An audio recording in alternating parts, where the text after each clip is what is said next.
What's up, world? I'm Matt Newberg from Hungary, and this is The Feed. Each episode, we'll dive into conversations with the industry insiders who are leveraging technology to shape the way we eat. On today's episode of The Feed, I sat down with Karthik Shekar, head of data science at Climax Foods, a producer of specialty dairy-free cheeses currently being used by Michelin-starred chefs. In this episode, we'll talk about how the startup leverages AI to speed up its R&D cycle, the advantages of natural plant-based alternatives over precision fermentation, and the potential of AI to create new foods we've never even dreamed of. Well, Karthik, it's awesome to have you here. And I feel like it's a very timely moment right now because the world is buzzing about AI, and we have yet to really fully explore what this looks like for CPG products, specifically dairy alternatives.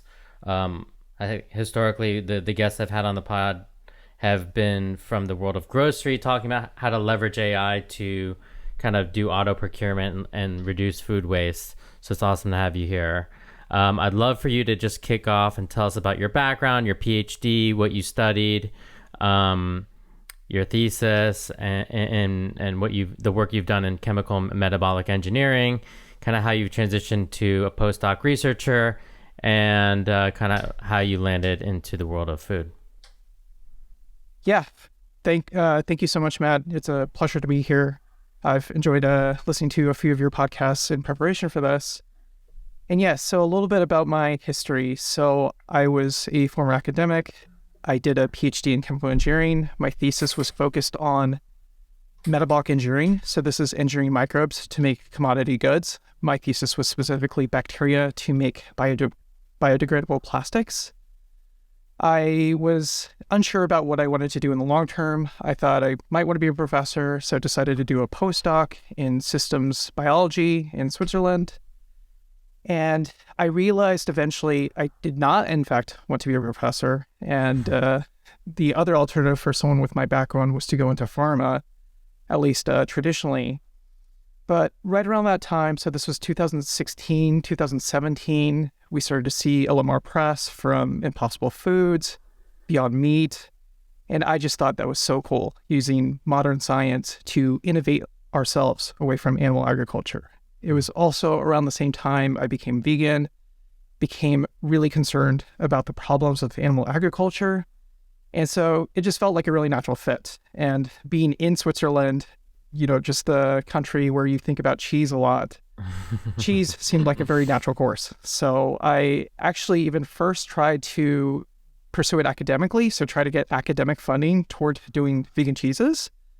But this was 2017 and people just thought I was crazy. So then I turned to Silicon Valley and eventually found myself at Climax Foods, where we use data science to innovate ourselves toward next generation plant-based cheese. Amazing. Yeah, can't wait to dive into that. I found it fast. So yeah, I'd love to hear more about your personal journey into becoming a vegan. And you wrote a book titled After Meat, and it's kind of around this idea that, essentially that it's inefficient to use animals as there are better technologies for us to get our nutrients and what we need from food. And that animals are essentially like this outdated technology. And I've heard a lot of people describe the space this way, and that, animal agriculture is kind of a vehicle for us, an inefficient vehicle for us to like essentially tap into, the resources of Mother Nature, and this idea of like the food pyramid being like closer to the bottom of the food pyramid. I don't know if it's called the food pyramid, but it's essentially that. Trophic levels. What's that? Trophic levels. Yeah. I think you're. So yeah, I'd love for you to like talk to us a little bit about that and the kind of like the theory behind that. Yes. So I wrote a nonfiction book, After Meat, to argue that we'll eventually transition away from animal agriculture, not because of increasing sensibilities around the environment or ethics, but just simply because animals are our most outdated technology. And so, Matt, you alluded to trophic levels. So as you go from, say, plants to animals, say herbivores such as cows, right, and then you go from cows to humans, we effectively lose 90% of the energy each step of the way.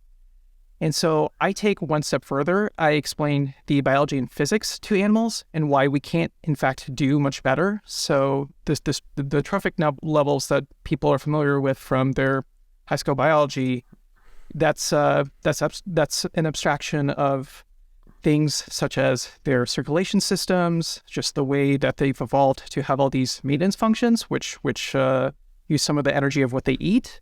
And so I go into that into detail.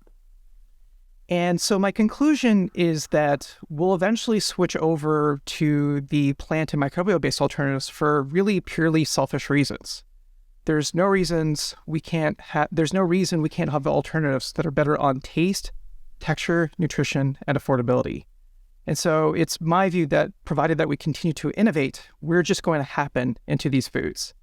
And then it becomes the choice of going from donkey carts to driving a car, right? It's something we'll want to do for reasons that don't pertain to the way we often talk about the problems of animal agriculture.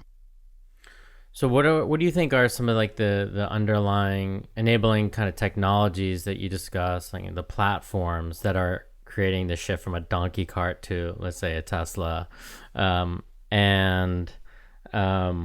You've seen this kind of as the 1.0 analog of being, impossible and beyond, right? Using soy and pea isolate. Where are we now in this kind of trajectory, and how early is this?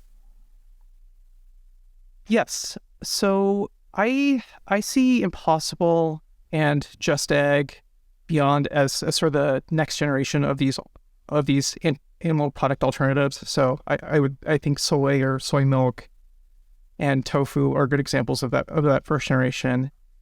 And if I were to categorize the major technologies here, so I see 4 major technologies. So there's cultivated meat, which is the idea that in order to replace animal-based steaks, we take the stem cells from cows, we grow it in bioreactors to a bundle of muscle fibers, and then we use that to sell to consumers. Another category is precision fermentation. So if you're looking at the task of, say, replacing dairy, casein protein is very important to dairy in terms of its flavor and textural properties.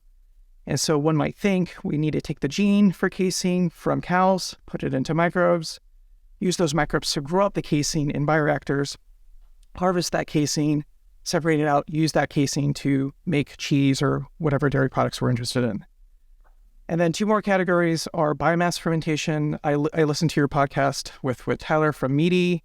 So biomass fermentation is growing these single-cell microbes in bioreactors and then just using the whole biomass to create products. So in the case of Meaty or corn, QUORN, making these cutlets or chickens or steaks from this mycelium biomass from bioreactors. Mm-hmm. And then the 4th category, which is getting less sexy as we talk about the alternative food movement, is plant-based. So beyond meat, Impossible Foods, they're plant-based companies. Climax Foods is a plant-based food company as well. So what gets you excited when you think about, just as somebody who is a vegan and somebody who is, as well versed and has studied, the science behind all this stuff, like where do you think the future is heading? I mean, we obviously need all of these things working in tandem, but what's really pushing us forward into the future when we think about the next decade?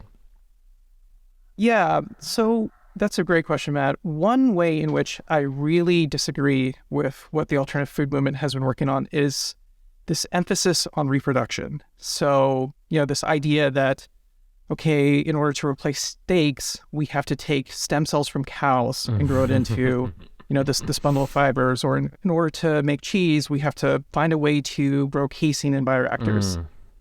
I think this is a huge fallacy. I think if you look at technological progress over the history of humankind, this is not how technological progress goes. We don't have to replace things one-to-one. So going back to the horse analogy, right? So for a long period of human history, horses were our only mode of transportation on land, our last mile transport. So if we needed to go from shipping to a destination inland, we rely on horses, right? But the way we replaced horses wasn't by making a robotic horse. We did it by making cars, motorcycles, trucks. And so I see a similar analogy with food. I don't think we need to have molecularly exact casing in order to replace cheese. I don't think we need molecularly exact muscle fibers in order to replace steaks. So to that end, I am honestly not that excited about cultivated meat. I think this is really a robotic horse. I think it's honestly too hard. I think it's intractable. I honestly think we can get better food without cultivated meat. Well, why are steaks or or chicken breasts the pinnacle of food? Similarly with precision fermentation, I think precision fermentation can work if the amount of ingredient that's produced is helpful in low quantities. So what I mean by that is, if you're able to grow up precision bioreactor fermentation to make, say, like a gelation agent, so like an alternative to gelatin, that might work okay because you don't actually need a lot of gelatin in order to get the gelation behavior. But in order to grow casein, you need gobs of it, right? So you would need a very efficient precision fermentation process, and I'm just quite frankly skeptical that we can get there in time. And so, all to say, I am very excited by biomass fermentation. So what companies like Meaty are doing, I think, I've had the Meaty products. I think they taste delicious. And I think it's that idea of going beyond making the motorcycle instead of the robotic horse. and then likewise, our company focuses on plant-based ingredients. So plants, there's over 300,000 edible varieties of plants in the world. And most people don't actually encounter most of them. So a typical grocery store has maybe 100 varieties. And so there's all these plants that are out there that, are potentially just absolutely amazing, right? Mm-hmm. So, something that, might satisfy in a way that we've never had before. And so, yeah, I'm really excited about these new foods that actually just win on taste, texture, cost, and nutrition, and don't necessarily have to reproduce what we've been doing before. Love that. Yeah, it's very much a first principles approach, and it makes me think of like Henry Ford's famous quote of, if I asked my customers what they wanted, they would have just told me a faster horse. And I think a lot of these companies are, there was a demand over the last decade, from venture capital to fund these kinds of ideas because they fit within a specific narrative that they wanted to deploy capital towards, right? And these companies stepped in to try to like march towards that. It's unclear. It seems like they're getting some tailwinds. It's not clear where it nets out. It's also unclear what the environmental impact is, what the cost curve is going to look like. There's a lot to figure out, and we're probably less than 5% of the way there, it feels like.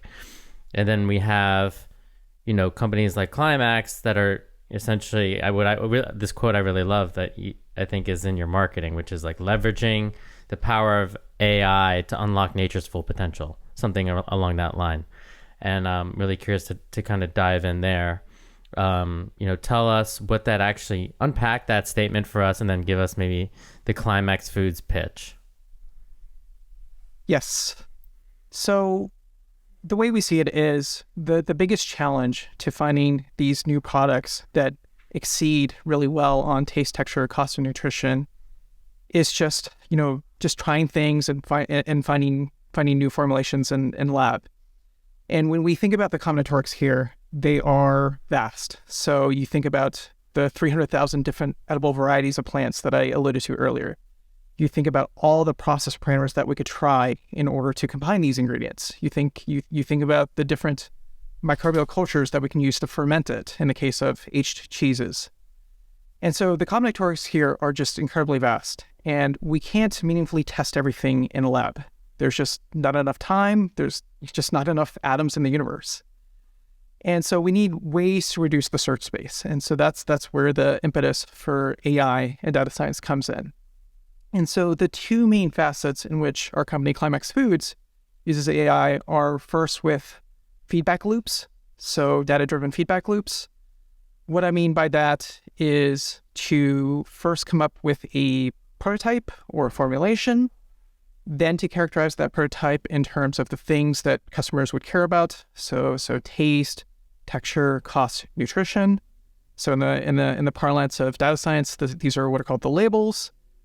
And then to regress these against the features, in this case, process parameters, ingredients, and then using that to build models and to inform what we can do for the next round of iteration. And so therefore, we're a lot more selective as far as what we actually test.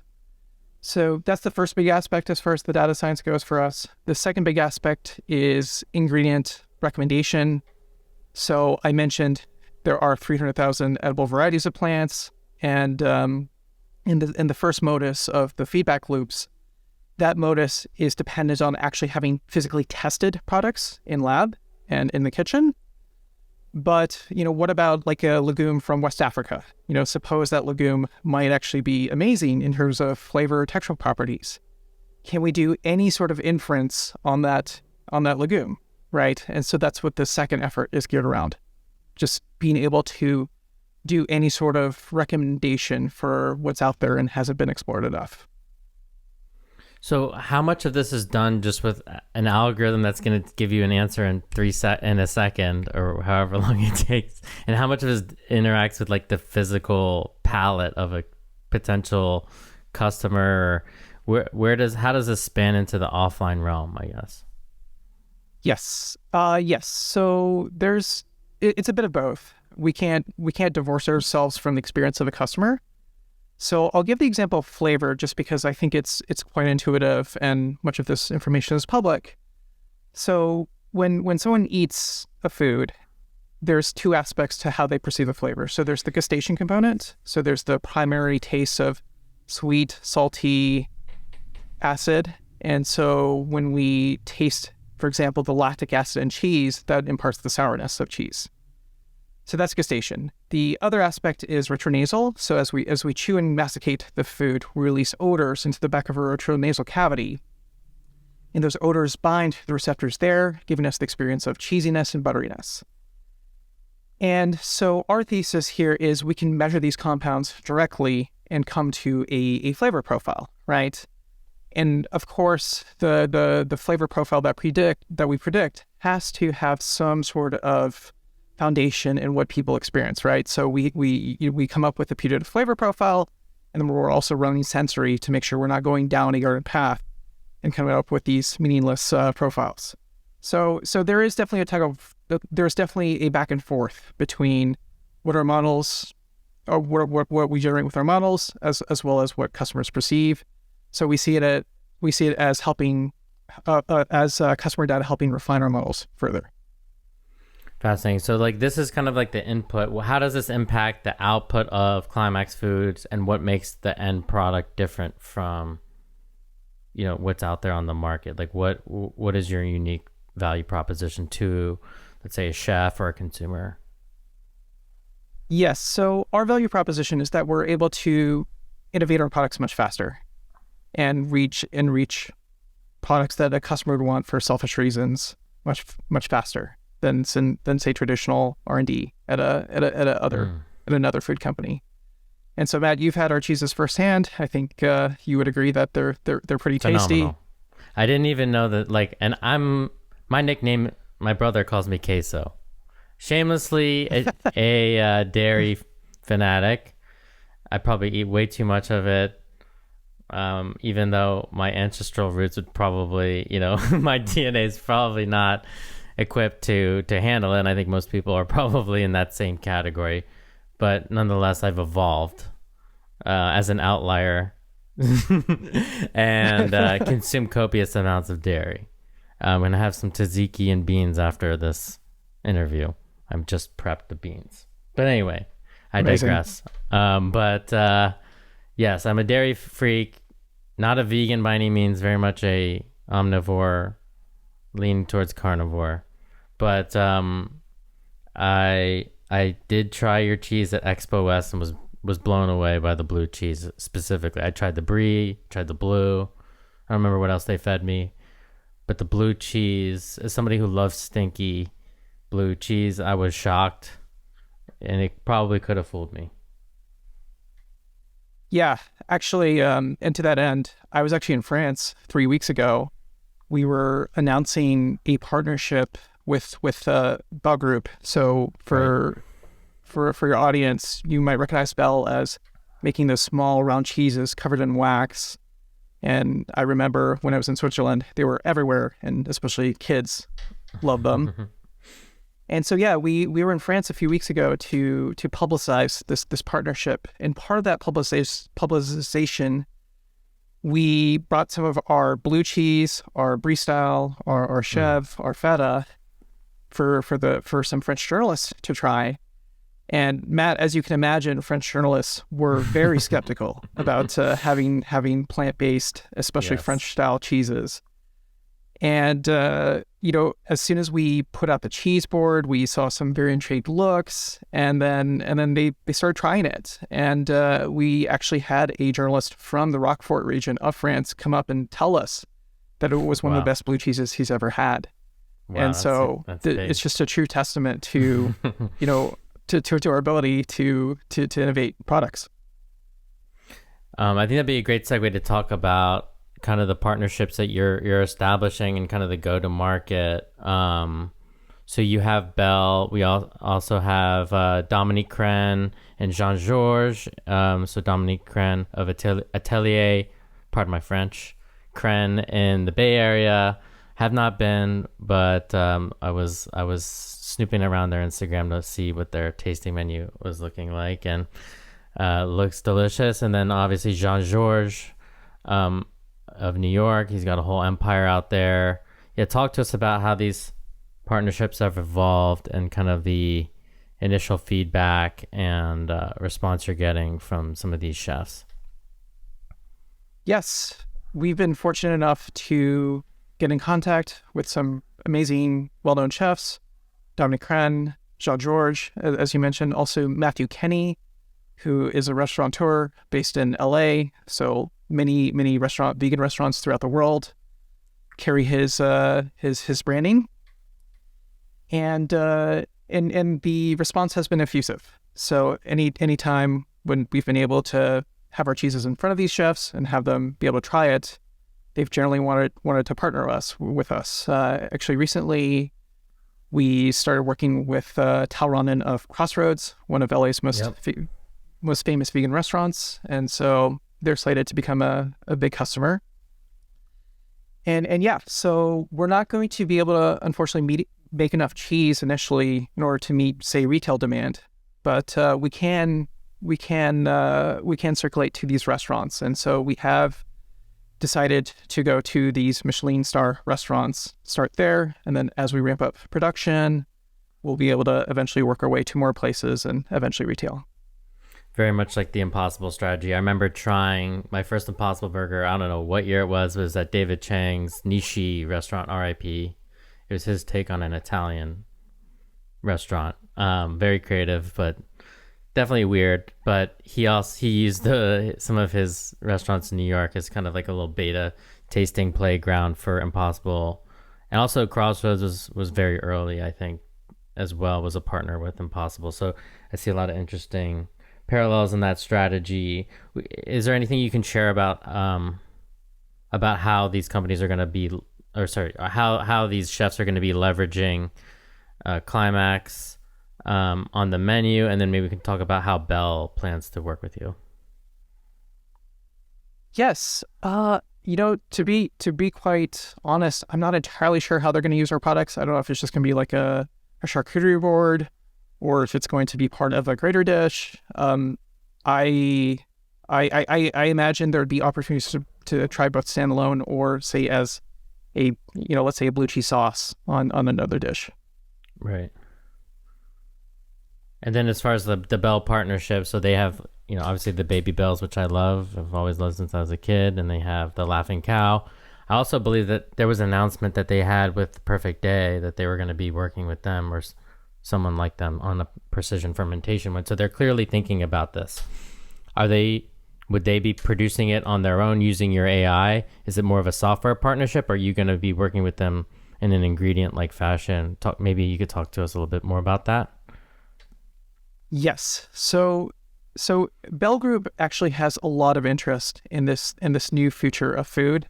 So they actually want to get to 50% vegan Wow. within 10 years. And they're very much driven by the concerns of environment and ethics. And yes, Bell Group has partnerships with other alternative food companies, as you mentioned, Perfect Day. But what distinguishes our partnership versus the one with Perfect Day is the one with Perfect Day is purely ingredient. So they're using Perfect Day as a source of ingredients for their products, presumably at least the whey and potentially anything else that Perfect Day develops. In the case of our partnership, it's a product development partnership. So we're going to be working with Bell to help produce and innovate this next generation of Bell products. And I think it's public, but yeah, the mini baby Bell, of course, is an aspiration. And then beyond that, we'll see.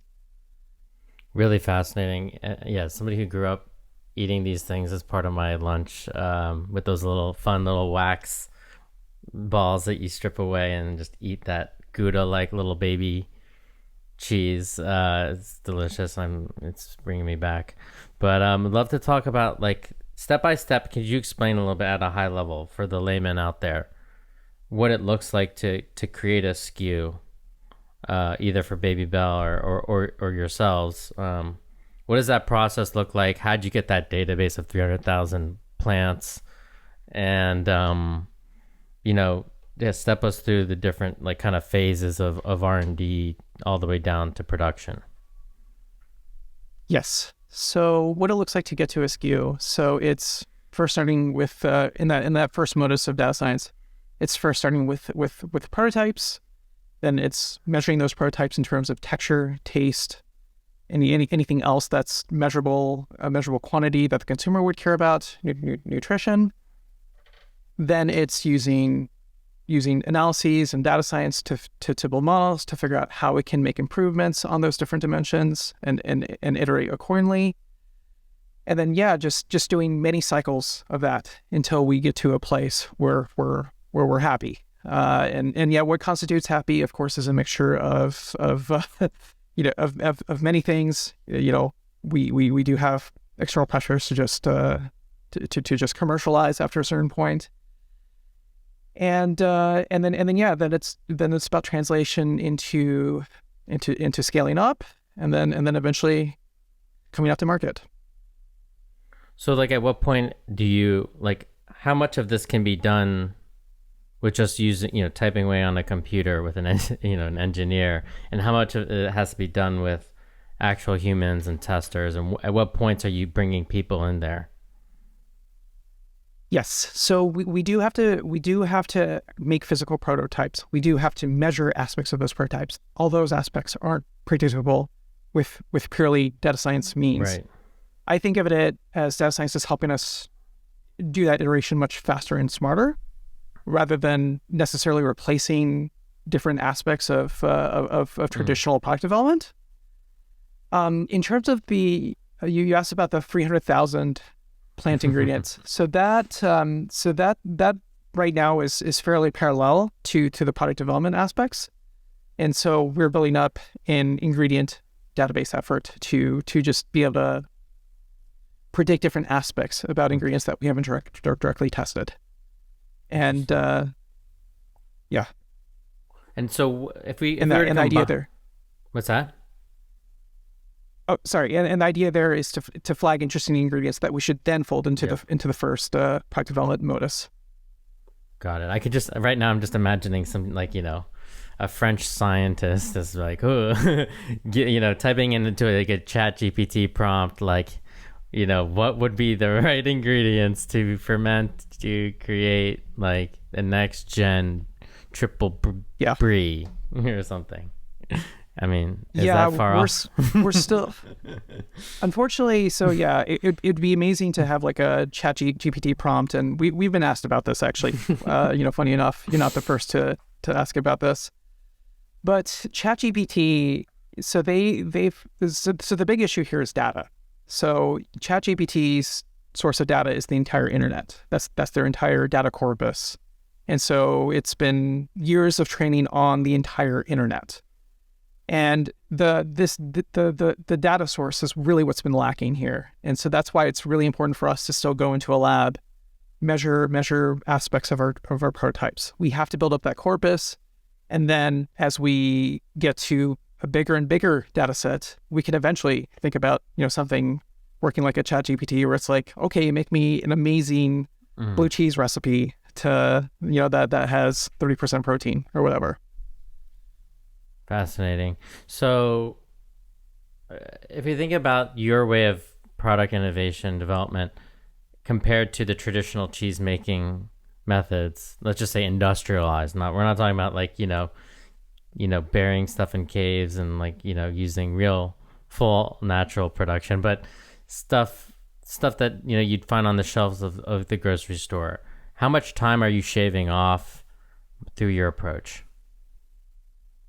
Yeah, it's a good question. I think we actually have done some of these calculations.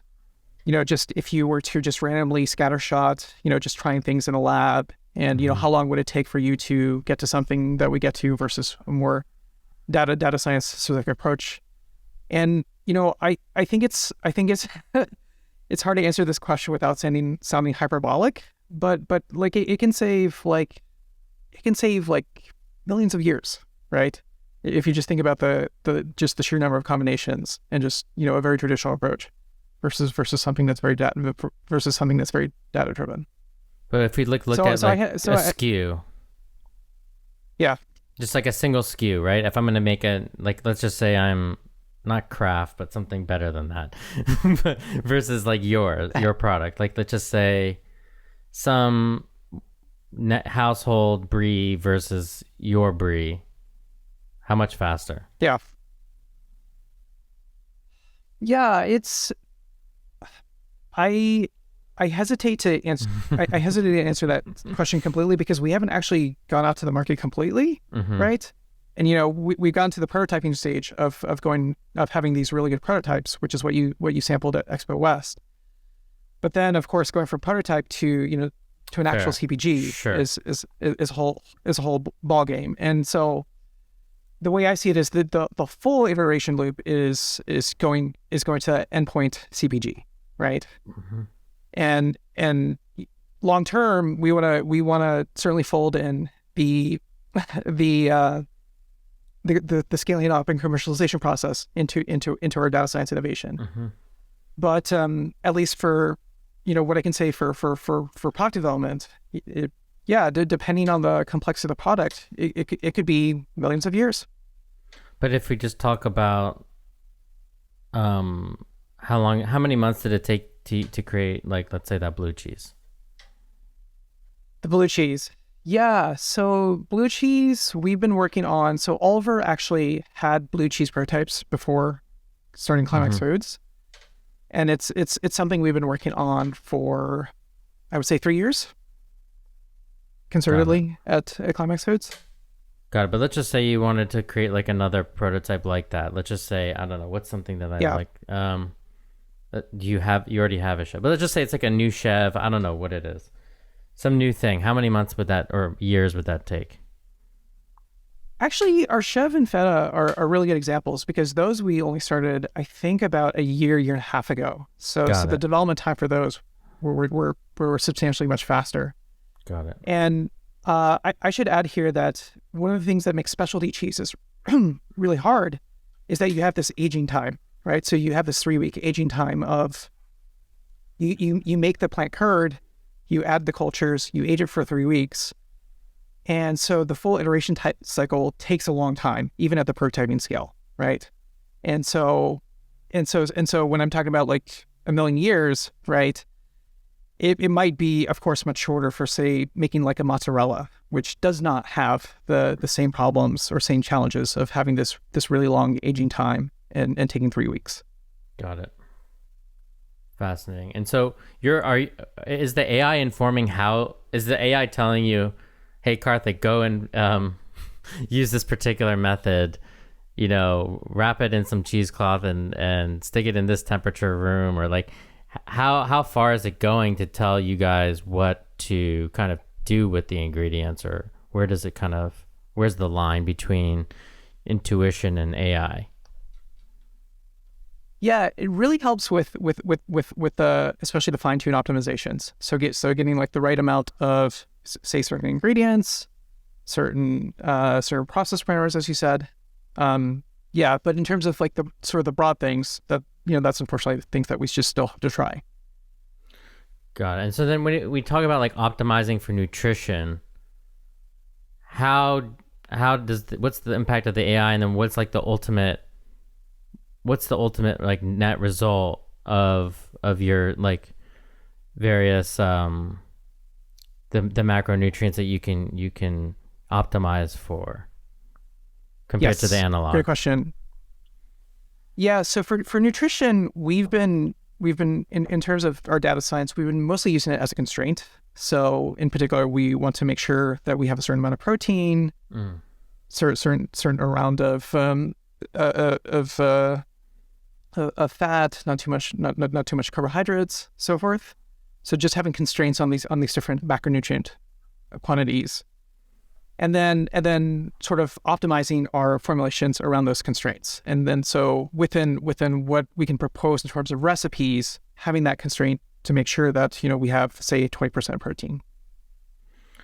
And so to that end, yeah, our the specialty cheeses actually have really good protein. Mm-hmm. So this is actually a big gaping hole in current vegan cheeses out on the market. Yep. They tend to be very protein deficient, and in order to get, for example, the stretch and melt, they use starch, and it's usually a starch fat emulsion.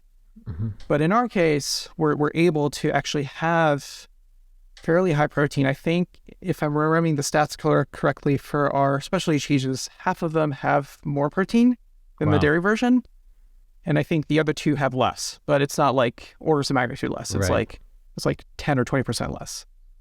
Wow. And how do you do that? Do you have to add anything to that process to bump up the protein, or how are you naturally able to get there? Yeah. So one of the key, we're going to actually have an announcement about this in a few weeks. I'm not sure when this podcast is released. So this might already be out in the public, depending on the timing. But yeah, we've innovated on some key protein ingredients that really help us in terms of preserving great functionality, texture, and being fairly taste neutral. So one of the biggest challenges of plant protein is that they have a lot of off flavors, and they also detract in terms of texture. And so being able to innovate these protein ingredients can actually just enable a lot in terms of formulations, and that's what we've been able to do successfully. Very cool. Yeah, we did an interview with like an algae company, or at least two at this point, and some of them are working on like kind of flavorless, proteins that add into various plant-based alternatives, and it sounded really fascinating. Yeah, it's a huge problem, and yeah, I think it's going to enable the creation of even more amazing products in the future. Interesting. So this sounds like it's something that's not innate to the kind of nuts that you're using, or the kind of feedstock, if you will. It's something that you're adding in later to bump up the protein. Yeah. So we start with a plant protein, and yes, we functionalize it in a way where it's flavor neutral and a lot more functional in terms of the nice texture. So I'd love to kind of talk about the competitive landscape. We've kind of alluded to it around throughout this interview so far, but I'd love to talk about, this whole category, from my vantage point, has just exploded over the last few years. There historically was just like absolutely nothing. And now you walk into, your Sprouts, your Whole Foods, and you can pretty much find, a one-to-one, replacement. It may not be your favorite, but there's something there for pretty much every popular use case that's out there. And obviously it's still scratching the surface, but it's come a long way.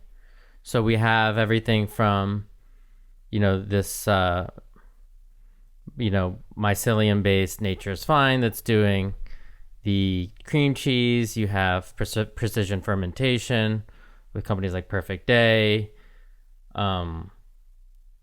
and then we have this nut-based, other nut-based kind of companies like Miokos, and then we have starch-based like Violife. I'm assuming you're closer to a Miokos based on what you've described as far as like the output of what the AI is essentially telling you to do. But maybe you can kind of compare yourselves against where you fit on this shelf if we look under the hood at some of these more popular brands. Yes, indeed. In terms of product categorization, I would put us with the specialty cheeses such as Miyoko's. So Miyoko's is clearly filling that void of people who want the experience of having a charcuterie board and having a brie style or a camembert, brie camembert or blue cheese, or anything with that very acidic, mature taste. And yeah, I would even say that this space is fairly new for the alternative food movement. There's not a ton of alternatives to specialty cheeses. They tend to be fairly mom and pop. You have to, some of them you have to specially order. There are some options, for example, in the grocery store that I shop at, but I doubt someone who goes to a Kroger on the East Coast has necessarily access to these. Yeah, Berkeley Bowl is very different than Kroger. That's right. Berkeley Bowl is very different from a Kroger. So I honestly see it as we're in a way we're starting a new product category, and we don't actually just want to end here. We have aspirations for bigger product categories too. I won't say too much until it becomes more public, but this is really just the start for us. Fascinating. So what do you think what do you think consumers are looking for when it comes to deciding between these various alternatives for the ones where there are multiple options, and what are the implications of, like starch-based, formulation for products like Violife, which seem to be everywhere? Kind of how do you navigate this new world of alt dairy when you're perusing as a consumer? Yeah, I think when a consumer, particularly going back to the example of a Kroger, so I'm originally from North Carolina, and so what's cool when I go back to North Carolina is to see the proliferation of vegan options in the local Krogers. And of course, Violife is available, and if I look at the label and let's say I'm not even vegan, but I'm intrigued and I'm considering getting it, I think I would be dismayed by the zero protein. I think I also might be a little concerned by just the ingredient list. So it's just a lot of oil, it's potato starch, it's just a lot of natural flavors. And so instead, one of our products might be more compelling, where it offers high protein. It's got ingredients that are very quote unquote clean. So plants that are very recognizable and, even perhaps viewed as healthy. And that might just appeal to customers more so. I think price is also important. I think in the third wave of alternative foods. So I would say right now we're in the second wave where we're showing that we're able to make things that are quite competitive in terms of taste and texture to the animal-based version. But in the next wave, we have to get to price parity. And in my view, we'll even be able to get better in terms of affordability. And so I think that's where we'll have the real impact, where I think a lot of customers just say, well, if Impossible's 2 to 3 times more expensive than ground beef, well, I'm just going to buy ground beef, right? Mm-hmm. And if you can make a ground beef that is cheaper, then you just might prefer it for those cost saving reasons. It's kind of a chicken and egg problem, it seems, because it's like until there's enough demand to create those economies of scale, that cost curve is just, it's not going to really come down. So you either need to subsidize it in the interim to get there, or have some sort of crazy 10x force multiplier on the production side that would sort of enable, start that flywheel? Absolutely. And I think the good news here is I think it's possible. More governments are getting interested. You mentioned subsidies. I know different organizations such as Good Food Institute are working on this in a few fronts, where it's trying to get more subsidies, either more subsidies for alternate foods or trying to start to rescind the subsidies for conventional animal products. And yeah, I think this is good. And one thing I want to highlight to people is this happened with lighting. So when you think about the advent of the light bulb initially was about 3 times more expensive than the kerosene lamp, which were the predecessors to the light bulb. And yeah, so people didn't take to light bulbs right away, but just with enough innovation and just more adoption, eventually got to a point where light bulbs were about 1/10 of the cost to kerosene lamps in terms of the amount of light you get for the amount of input. And so yeah, as you say, Matt, the flywheel just has to continue cranking until we get to that point. So when we get to a point where it's becoming more mainstream and these products get to be indistinguishable from a flavor standpoint, and they're getting closer to the gap is narrowing on the cost. What platforms do you think are going to win out when we look in this dairy section, the alternative dairy section? And how do you think they're going to be labeled to the end consumer? We're having a labeling kind of exercise in cell-based right now, where I think they're deciding that, with the FDA reviews, that, it should be labeled as cultivated meat, if I'm not mistaken, right? And what's that going to look like here?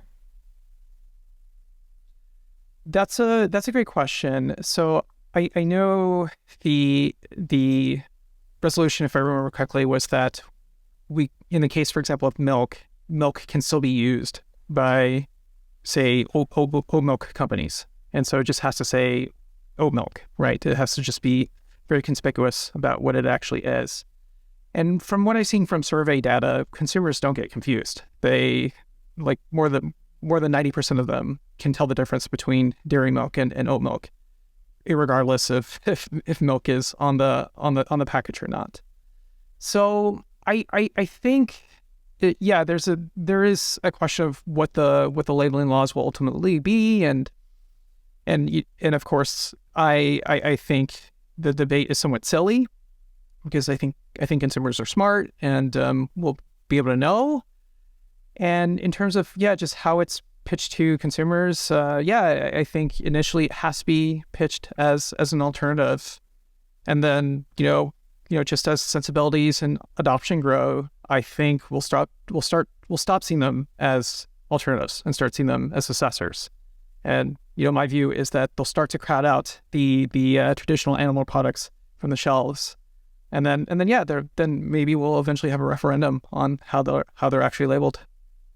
I guess what's your approach to working with these chefs to explain it to consumers, or how do you want to see Climax's products showing up on menus and eventually on the shelves at grocery stores or in partnership with other large CPGs? It's a great question. I think for now it just hasn't been a salient problem for us, just because there for us the challenge is just meeting demand. There is enough demand as is that if we could get 10x demand, we're still not meeting the enough demand. But yeah, of course, in the long run, especially as we think about retail, right, and trying to win over the everyman or the every person, I think we really want to emphasize our nutrition, and especially in juxtaposition to dairy. I think we also want to emphasize the environmental impact, the ethical impact. I think in the long run, those arguments will continue to have more sway, especially when people feel like it's not as much of an inconvenience for them to switch to an alternative. And then I think really just getting it normalized, right? If your friends are having Climax cheese and less of them are having dairy, then I think it becomes less concerning. Is it safe to say that like some of the starch-based approaches, like you mentioned VioLife, having unpronounceable labels, right, of ingredients, do you think that these companies that have a decent amount of scale, that are fairly processed, are going to just kind of go the way of like the kind of the larger CPGs that we throw stones at today, from complaining about essentially their practices and their level of nutrition, or who are going to be kind of like the forward thinking players here alongside Climax from a platform perspective? I guess I don't see it as monolithic. Like I think there's definitely like a population who really cares about clean label, and and for that crowd, they're probably not going to go for something like, or they'll be less likely to go for something like an Impossible Burger because the ingredient list might be too long. But I think, for example, more than 30% of the world patronizes a fast food restaurant once per day, right? And I would have to think this group isn't as concerned about the clean label in a way that I might be, right? And so for them, I think it's just purely a does this taste good and is it an affordable decision? So yes, I agree with you that I think a specific population will care a lot and want a clean label, and certain companies have to cater toward that. But the way I see it is, we're going to have a lot of companies, we're going to have a lot of products, and so it's not going to be a few monoliths dominating. It's going to be just a huge variety catering to all these different types of consumers. So, given where you sit kind of in the industry and kind of your passion and your own personal preferences, like what gets you excited when you think about the next 5 to 10 years of AI looking across the entire, food chain here? What will this unlock from a software standpoint that will show up on the shelves, on our plates, and ultimately in our guts? Yeah. What I'm looking forward from AI data science is just the ability to put out even more amazing products. So, there's our cheeses, and I know that other companies are taking similar approaches. So I'm just really excited, even though it means more work for us and more competition for us, that we're taking such modern approaches to product development, and at the end of the day, I think it's ultimately a win-win. It's a win for the environment. It's a win for animal kind. I think it's a win for consumers, right? I think it means more options, and more specificity. Oh my gosh, toward what an individual customer might even care about. And do you think it's going to be like alternatives to existing products we know and love that we've grown up with, or is it going to spit us some Dolly, an unrecognizable thing we've never seen before? I don't know about the next 5 to 10 years, but that is. So I always tell people alternative food wins by doing things better, not by doing things the same. And one analogy one piece of history that might be good to leave with your audience here is that of the tomato. So tomatoes weren't known to the greater world until about the 16th century, and when Europeans, quote unquote, discovered them in Central America or Peru. Of course, their origins are debated, right? And tomatoes weren't really widely consumed in Western Europe until about the 19th century. So people thought they were poisonous. They thought they looked cool, but were just very wary to actually consume them. And so you think about Italian food and just how Italian food looked like even 300 years ago. It would have been way different than the way it is today. And so this is what I think is the really exciting part about the alternative food revolution. We're going to have foods that, we don't really have a precedence for, right? One example I give in After Meat is a hybrid of chicken and cheese. So something that you might be able to melt onto bread, but it's a little tougher and a little more protein rich and a little chewier, but maybe satisfies in a way that's better than cheese and has high protein, is more similar to that of chicken, right? And so things like that, right? And I think that's what's really exciting in the ultra food movement. You're making me think about this like TikTok viral thing where people are cutting like disgusting holes in the middle of steaks and putting eggs in them, but much cleaner than that. I can't wait to see what the future holds, and love that perspective, and gives me a lot of hope, and that's why I'm building Hungry, is to try to figure out what this future looks like. So thank you for educating us all about your background and what you're working on, and kind of the view for the future. We have restaurateurs tuning into this, we have technologists tuning into this, and all sorts of people working across the food industry who are what I'd say industry leaders. If I'd love to give you just a few seconds here to promote how people can get in touch if they're interested in procuring some of these samples potentially for their restaurants, or CPG partnerships if they want to license your software, or engineers that want to come work with you. Tell us how they can find you and get in touch. Yeah, thank you so much, Matt. This has been a pleasure. Yes, to get in contact with us, feel free to check out our website, climaxfoods.com or climax.bio. I'm Karthik Shekar. You're welcome to connect with me on LinkedIn, especially if you're interested in working on our data science engineering team. As far as sales and procurement go, best option is to email info@climaxfoods.com, or feel free to even connect with me on LinkedIn, and I'm happy to connect you to the appropriate parties. Awesome, Karthik. Well, thank you so much for coming on here. I can't wait to see what the future of Italian food looks like with AI at the helm over my lifetime. So a lot to think about, and thanks so much for your time. Thank you so much, Matt. It was a pleasure.